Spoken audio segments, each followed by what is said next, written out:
Pendles with us this morning, Ah, Marty. Pendles, lovely to see you. Thanks, mate. Good to see you guys again. I guess it's a bit of a strange week for you in some ways because you're leading up to a massive game tomorrow. Yeah, it is. Which is a Tuesday game. Yeah, which it is the feels only like time. it's a super long week. If you watch a lot of football, so I've tried to stay away from the screens as much as I can and not watch too much footy. Otherwise, it sort of ends up like gather round when we're over there. I nearly watched every game, and then I'm like, oh my god, I've got to play on the back of this. Did you enjoy Gather Round? It was busy. Yeah. The town was absolutely buzzing.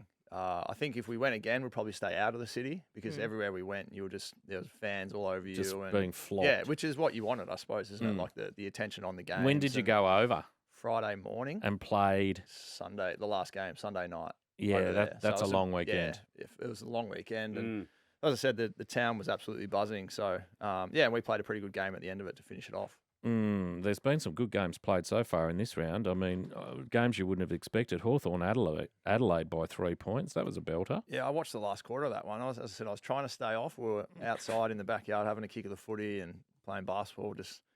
I was like, oh, I Because might just famously, you've played a bit of basketball, Yeah. which is If you why didn't- you've yeah, always if you got so didn't much know. time in the Yeah, midfield. yeah. Exactly right. I used to play when I was little. But yeah, so watched the last few minutes of that. I thought Hawthorn were home. And then, Adelaide, to their credit, Darcy Fogarty just taking the absolute PISS with a drop punt from the boundary, showing everyone you don't need to snap the footy anymore. Wasn't that refreshing? Yeah, it was good to see. I don't know about all the guys who snap around the body from like 45 and stuff like that. It I annoys saw me. someone snap from about 20 out, almost directly in front. Yeah. I was they like, must, what are you doing? I don't know. I feel like I don't know. It's probably a debate for another day, but you don't see people field kick snaps, do you? No, They get in front of goal, they must panic or they don't trust their routine. So, When was the Anyway. last time you snapped a goal? round one, but that was in like I had to do that in Yeah. general play. I've never Off rarely snapped from an set angle that kick. from a set kick that you shouldn't have to snap from. I just always go the drop punt. Mind you, I'm not a great set shot for goal, so don't listen to me. No, it doesn't matter. It's Yeah. You're better than It's the us. theory of it and the Yeah, intention. Yeah. Freo Bulldogs blew out on Friday night. What else there was another one in there that I thought. Oh, Carlton St Kilda was a good game of footy too yesterday. Yeah, that was the sort of game that I had penciled in that I'm going to watch this one because I feel like both sides are playing well, and it's just great to see St Kilda playing how they're playing. They're super good defensively, make great decisions, but really attacking as well. They move the footy really sharply, and I sort of knew that Carlton would have to be on to be able to crack their defense. And as it turned out, St Kilda was able to break them. I think probably late in the second quarter, and then that flowed into the third quarter. West Coast are just, I don't know what's going on over there, but they're just going from worse to worse, aren't they? Yeah, their injuries are, it's crazy the 2-year run that they've had. They tried to cancel the twos last week, or was it for this Yeah, week they were trying to cancel the twos? I think someone that retired after the 2018 grand final come out of retirement to help their waffle club play in the twos. So That's I'm ridiculous. not sure how his body would have held up this morning, but their injury crisis is literally that. Hard for you to have not had a quick look at Gold Coast versus North. I mean, one for the ages, that one. I didn't actually see 1 second of that game. I did text Toddy Goldstein during the week. He's been a fantastic Champion. Yeah, 300 games, and he seems like he could keep going on and on. He's been playing such good footy, and a player that I've really enjoyed watching and playing against. I feel like I reckon he's underrated in terms of the guy who started to become like a midfielder. There was Dean Cox, but Todd's equally as good as that, I reckon, with the ball in hand. And I agree. Well done to him. He's for had a 300 fantastic games. career. Yeah, absolutely. And he's been amazing for North. He really has. He's been brilliant. 25 tomorrow. Great for the footy over the next day. Great for the footy. Marty. Perfect for the footy. Pendles is with us. Cats 93-point win over the Swans. Yeah, I didn't. Once again, I've stayed away as much as I could from the footy, but I did see a little bit of Jeremy Cameron just kicking He's goal on fire. after goal. It's funny. I think I heard a little bit of chatter. Could he be the next guy to kick 100 goals? Yeah. He's going that way, and probably the Brownlow at the moment. His impact on games is enormous. He's on fire. It's sort of like he almost just plays wherever he wants. He does, Wherever doesn't he goes, the ball just goes. And for he him. really pushes up hard as well. He's so good to watch. Callan Ward's been given 1 week for the tackle on Lockie Neal. Did you see that? Yeah, What did you can't- think? I feel like Lockie got an arm down for a start. There's some people suggesting he flopped. Yeah, it's a funny one. Like as players, it's almost like to the point.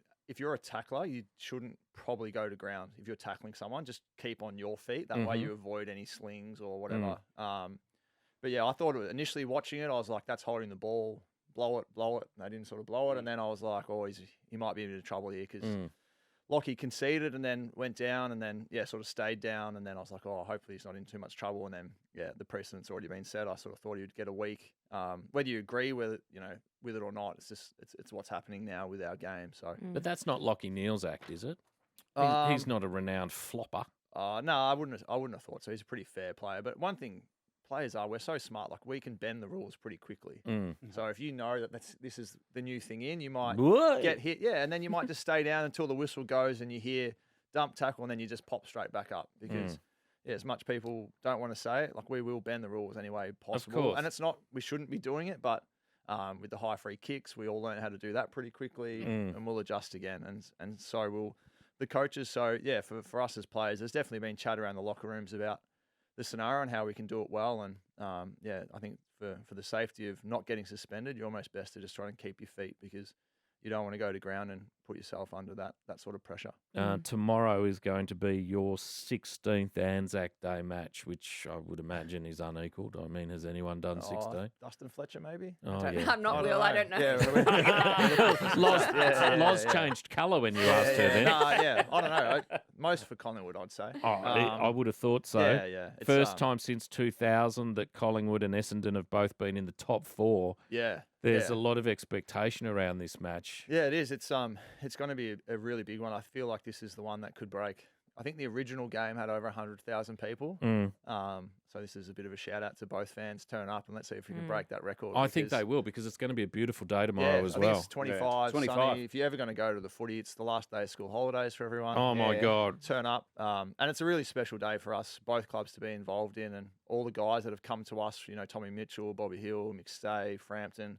It's the first thing they ask about, what's Anzac Day like? How does it feel, the last post, all that sort of stuff. So because blokes would never have played in a game this size in front of that many people. No, and it's the game that if you don't play for these two clubs, I guarantee most players tomorrow will be tuning in to watch the game, regardless of where we are on the ladder, because they know it's always a cracker game. Nathan Kruger's coming in tomorrow. He is. He's back. He's I think Fly said, he's been out with the shoulder injury for a while now, but he's been able to play a game. He's done an absolute mountain of work in sort of pre-season running, and he played one game back last week, got through really well, and then finds himself in the side. We're lacking some tools at the moment, so he'll come in and play a pretty important role for us.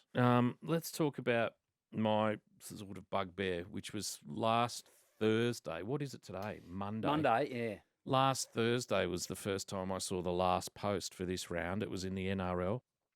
I mean, do you feel like it should just be limited to tomorrow, the playing of the last post, the unfurling of the flags? I don't mind the moment of silence, but it's the whole thing. It feels very commercial to me now, and in some ways it feels like it's starting to lose a bit of its meaning. Yeah, I can only speak on our experience. I know for when I play and tomorrow when it happens, it's absolutely amazing. The signs of respect, how both teams, both supporter bases treated, it's phenomenal. And I don't think it's lost that sort of what you're talking about. It's being over commercialised. Well, and Mick Malthouse was very big on it, wasn't he? Yeah, huge. And it's even the week, we went over to the Shrine during the week and you do some learning and stuff like that. So that hasn't been lost on the players, and we appreciate the day so much. And I'm sure there'd be people that say, it should only be Tuesday, it should be across every game. But for us, we're so fortunate to play in it, and it hasn't lost anything. If anything, it feels bigger and bigger every year that you get to play in it. Because it's on Anzac Day. Yeah, it's on Anzac Day. I understand what you're saying. It's not last Thursday. Yeah. But I think the sign of respect that everyone shows this day is incredible. And as I said, there'll be 100,000 people there tomorrow, and for 1 minute, everyone can just be silent. And, you think about how hard that is for some people, because there's always that person in the crowd that wants to make the noise. Yeah, there's always one idiot. Yeah, there's always one, but there's never that one idiot tomorrow. It's a fantastic day. Best of luck. It's going to be an absolute belter. I've got a very good feeling about you particularly tomorrow. Oh, thanks, Marty. Always lovely to see you. Go well.